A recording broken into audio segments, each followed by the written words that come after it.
Hello everyone, hope you're all doing well today. As anyone who knows me knows, I have a small bit of an obsession with military items, most specifically, uniforms. Oftentimes I'll take them into classrooms, display them, or just bring them out for my friends when I want to start up an interesting conversation. And one of the questions I'm most constantly asked is the question of where I acquired such uniforms. The answer is flea markets. The humble flea market, a place where you can find anything for a great price, so long as you know how to bargain. Today, I thought I'd share with everyone out there some of my favorite flea market military finds. And without further ado, let's get started. Okay, so up first today, we have probably, I'll call it the best of the best, since this is probably my favorite out of the bunch I'm going to be showing you today. This is an Army dress greens jacket, and it comes with a rather interesting story. This uniform I bought from Trader Jack's, and that's a flea market you're going to hear come up a lot in the video today. I bought this from a man who said it was his father's. Now, of course, going into this, you'd think, oh, it's his father's, he's going to charge a little more for it because, sentimental value. However, I was quite shocked to find that he was planning on throwing it out in the garbage. His father's uniform he was planning to throw out in the garbage. So naturally, not wanting such a piece to go to waste, I asked him how much he wanted for it. He said $19. And so for the low price of $19, I got this fantastic uniform. Now, of course, you can see this man did quite a bit in his time in the Army. And here, let's get a little closer and we can take a look at some of his service ribbons. And he has a lot of them. So, let's start from the top and go down. Here, as I indicate with my very sophisticated pointy stick, there's an Army Commendation Medal. Over here, we have the Army Achievement Medal. Down under here, you can see that. That is the National Defense Medal.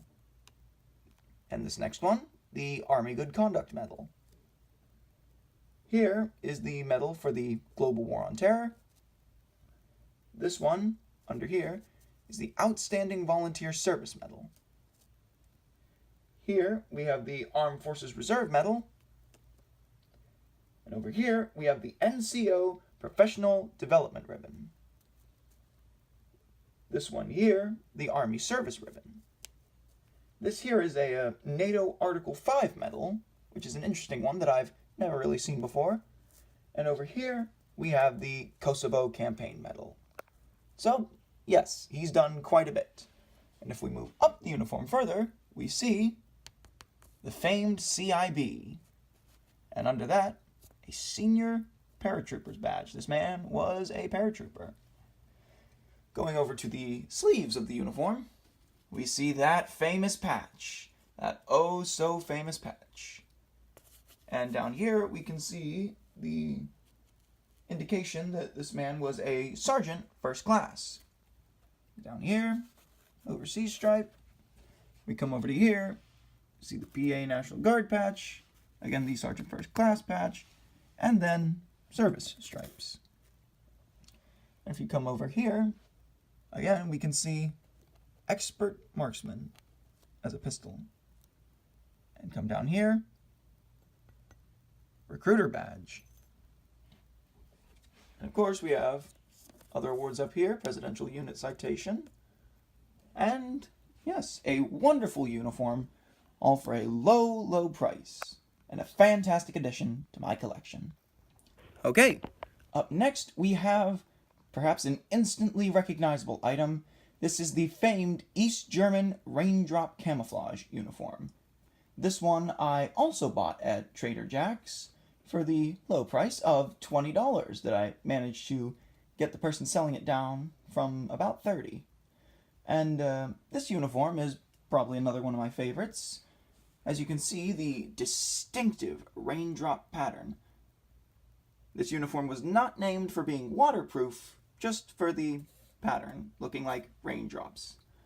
This is a late model, actually. This is one of the later production runs, and if I remember the date correctly, this uniform in particular was produced quite close, if not right at, the era right at the fall of the Berlin Wall and as Germany was unified. This uniform actually came with a pleasant surprise. Not only a pair of pants to go with it, but a pair of big, fluffy winter pants. And I am not exaggerating when I say this. They are big enough for me to fit two of me into. The coat fits pretty much fine on me, but the pants, I tell you, there is room for two people in there. Taking a closer look at the uniform, we can see the markings on the inside of the jacket. Barely readable here, NVA, the National Volksarmee, as I've probably horribly mispronounced. Here's the size information, SG52, which is, in my translation, big. Here's the stock number, production number, and this D, as I've learned in my research, denotes the era in which it was produced. So this D designates that this uniform is a very late production in the history of East Germany. And what more can I say? Good uniform, good price, and good fun.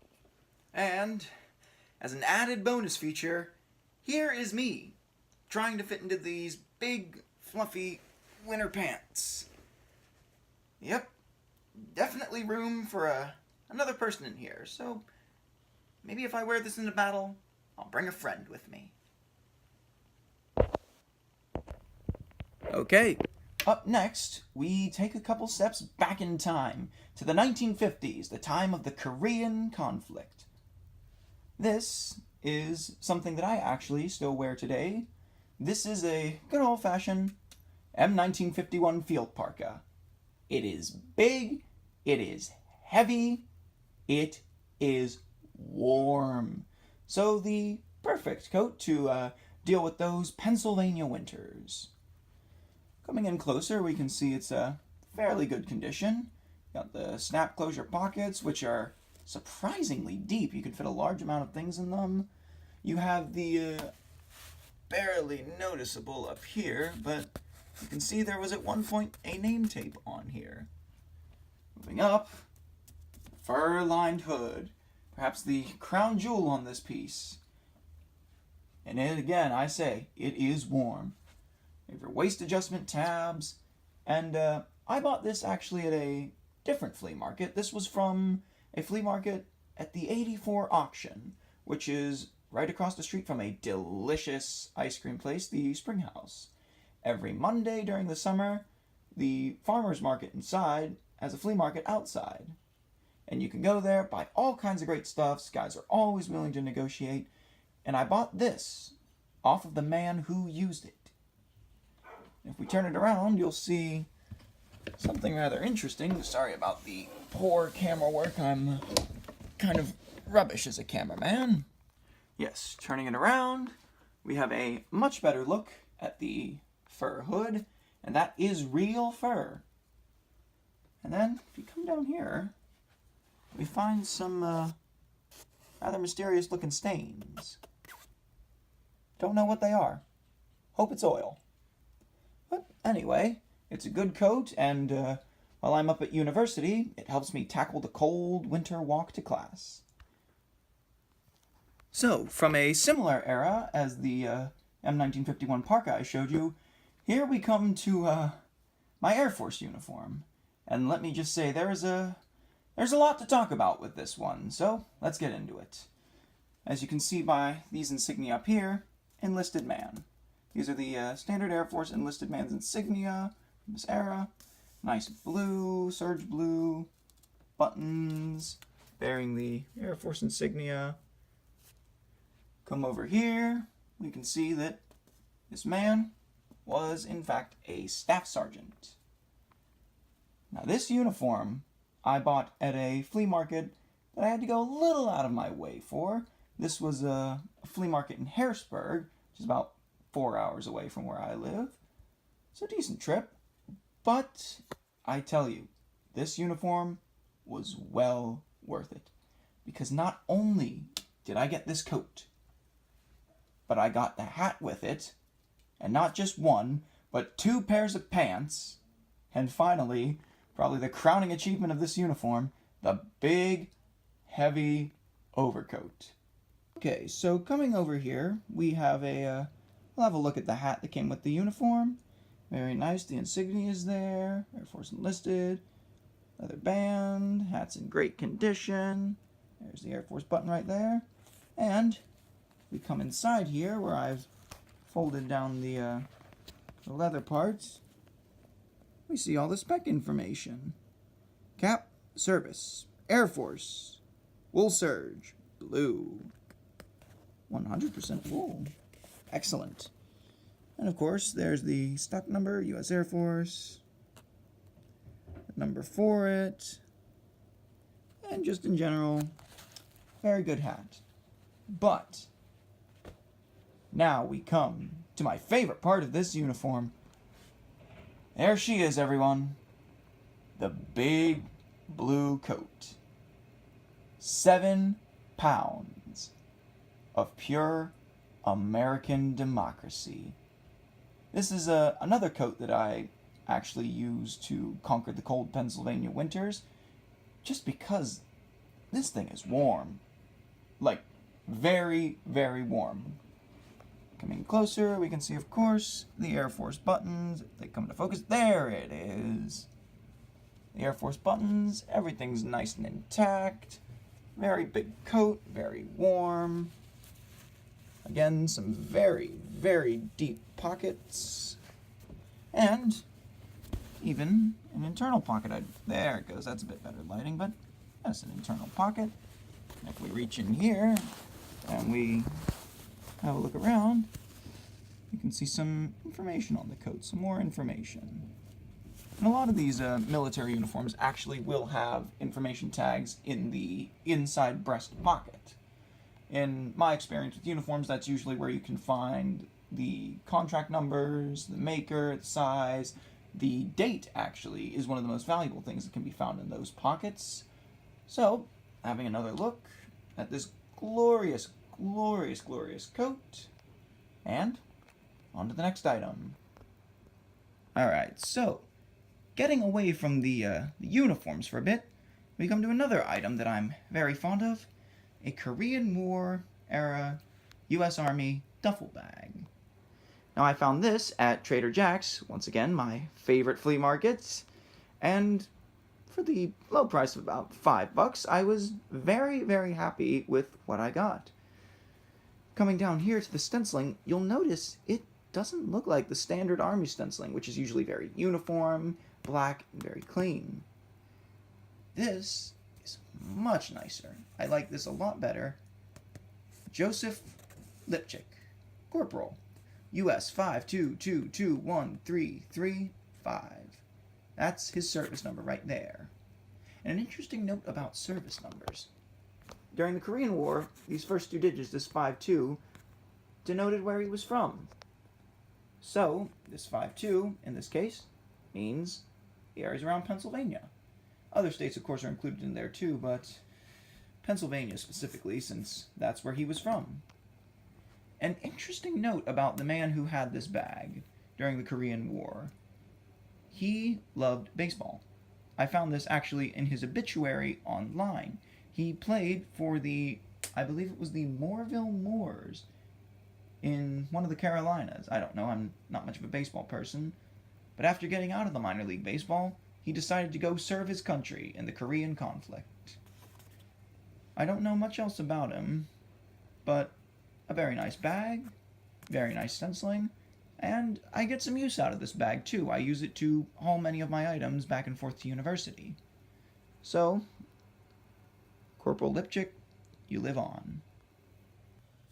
So, to close off the showcase for today, we come to the most recent addition from my collection from our good friends at, you guessed it, Trader Jack's. This is a World War I American gas mask. Here you see the mask with the bag, filters in there, and over here have a handy little envelope containing the instructions for how to put the mask on, the record card for how many times you've used it so you know when to change your filter, and tape for repairs because a ripped gas mask does not make a happy soldier. I have personally worn this gas mask, and I can tell you, it is claustrophobic. It is uncomfortable. It moves around on your face, so you can't see out of it properly. It's hard to breathe through. So, to explore why, take a look inside and see why soldiers hated putting these things on. These are nose clips. That's right. When you were wearing this mask, you could not breathe through your nose. You had to pinch these over your nose, and that was it. And you breathe through your mouth. But not just breathe. You had to breathe through, honestly, what I can only describe as a snorkel mouthpiece. Put that in, close your lips around it, and you breathe. And to talk with this gas mask, you had to take a deep breath, pop it out, say what you needed to say, put it back in, start breathing again. Here's the eyepieces, which provide a decent range of vision if you can see through there. Only problem is when you're wearing the mask, it moves around on your face. So this is about what you'd see in combat. All these things taken into consideration, it's no wonder that soldiers would write in their journals about how they would rather face the gas itself than to wear this mask. Now, little history note, this mask is based off of a British design. Back in the early days of American involvement in World War I, we didn't really come in with much equipment. A lot of what we used was lent from other nations. Tanks from the French, planes from the French, and gas masks from the British. Of course, the US, copying the British design, started to produce these masks. But the first production run was rubbish. Complete rubbish. It did not work. So, they were relegated to use as training masks. And this variant came about. This is the improved British model. This one would work in combat, and was used very commonly in the summer of 1918, I believe. If we take a look at the other side of the bag, you can see a rather curious thing. Appears he's written his name down. I can't make out some of the letters, and running the name through various databases has unfortunately yielded no results. Yes, you'll see that there. That's the some of the cracked rubber that's falling out of the mask, as this mask is roughly 100 years old. But yes, running the name through various databases has unfortunately yielded no results as of yet. But that does not mean I'll stop looking. Okay, and there you have it. Just a brief little overview of some of my favorite flea market finds. I know I probably didn't go into too much detail today, so if you would like a detailed look at any of these uniforms in particular, please let me know in the comments, and I'll do that. Now, normally, most people close out a video by saying, if you liked it, to leave a like or subscribe. I'm going to ask you all to do a little something different. If you liked what you saw today in the video, and you enjoyed the content I showed, research it. Do some research. Find out more about the uniforms. Go find out more about the branches they were attached to. Go find out about the countries they were from. Search the names, search the numbers. Research, research, research. Because it is through research that we gain knowledge. It is through knowledge that we gain power. So, if you liked what you saw, go out and research it. Find your passion for history. Find your passion for uniforms. You never know what you might find. And with that, I bid you all good day, and hope to see you again.